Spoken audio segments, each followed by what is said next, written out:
What's going on, nation? It's DanielJon, and I hope you guys are all good and I hope you're all okay. Now, the video I put up yesterday about my current training split, I actually got a really interesting question, and someone actually asked, how long did it take me to bring up, my lagging lower chest? Now, last year I didn't really do much decline press. I did very little, if anything. I just, stuck with the basics, the incline and the flat, that's all I knew. It was only until, when I just started my bulking phase, I really, sat back, looked at myself in the mirror, and I wanted to iron out my weak points. I really wanted to bring up, my lower chest, I wanted to bring up my forearms, I wanted to bring up my calves, things like that. So what I started emphasising was certain movements that would allow me to do that. And that is what I want to go over in this video, just starting with, your lower pecs. If you guys want to know how to bring up, how I brought up my other lagging muscles, etc., then I'll do that in other videos. However, this video is just about, how to bring up your lagging lower chest. Now, the first thing that I started incorporating was my decline bench press. I actually went with barbells throughout my whole bulk for the simple reason I found it was easier for me to build strength, and I was increasing more strength doing barbells rather than dumbbells. Now, this could be, completely different to anybody. However, I just found barbells, more targeting on that lower region. I was able to get a better contraction, and I found it a lot easier to perform the movement, especially now as that was my weaker part. Now, I was doing decline bench press for about 3 months, and then, after 3 months, I really started to notice, the curvature under your chest, and I also started to notice really good strength gains. At one point I was benching 70 kilos on my incline press, and I was only doing 50 on my decline. Now, after 3 months, I'd already surpassed, my decline press had already surpassed, my incline press movement weight. I was actually declining 80 kilos, so very quickly, I brought it up to pace, and it started overtaking, my incline. Now, that wasn't what I was only doing, I incorporated many other movements, but that was the major movement, I just started with my incline first because that was also weak, and then I moved into decline press with 4 or 5 sets, and I was working with very heavy, very heavy weight for me, and I was keeping the reps low, so no more than 5-6 reps, and maybe on my last set I'd back off the weight a little bit and go for 8, maybe 10 reps.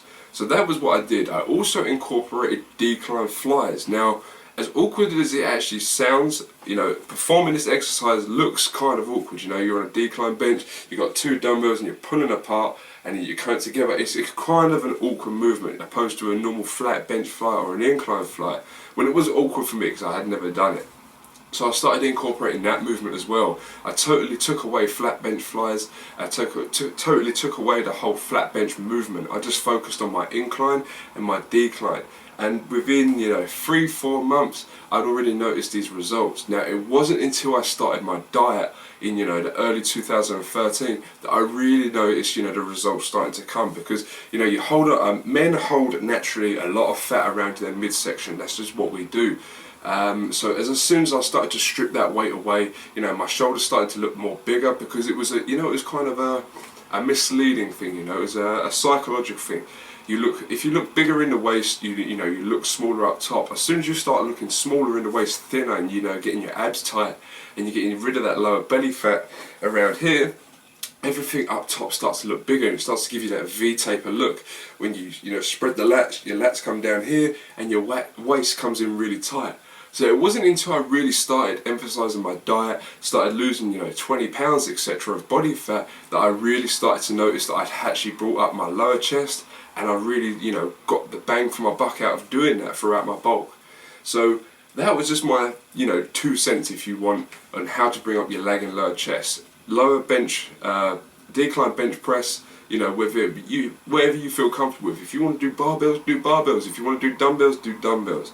Now, I've always used dumbbells for the simple fact is I just wanted to build equal strength throughout, my left side of my body and also the right side. I didn't want to leave one side lagging and one side stronger than the other. So that's why I stuck with dumbbells for so long. However, it did, get to a point where I wasn't, isolating certain parts of the muscle. And when I started to come in and look at myself and really go, okay, right, I need to bring up that part of my body, I need to bring up this part, and that was when I really did it, and that's when I started incorporating a decline bench press and the decline flies, and sooner or later, after my bulk, I was happy with the results. Now I've actually got a video coming, you know, my future plans, because I plan on bulking again, because I'm nowhere near my goal at the moment. You know, I reckon about 3-4 years time I'll be at my actual where I want to be. So you know, that's all to come. But anyway, this was just a quick 2 cents video. Now, I hope it was informative for you guys, and that's all. So take care, have a great day, and I'll see you guys next time. Peace. The results speak for themselves. You know, when I was posing in the hotel room for you guys saw that, you know, the results were paying off, and I was getting a bit leaner and I was getting the results.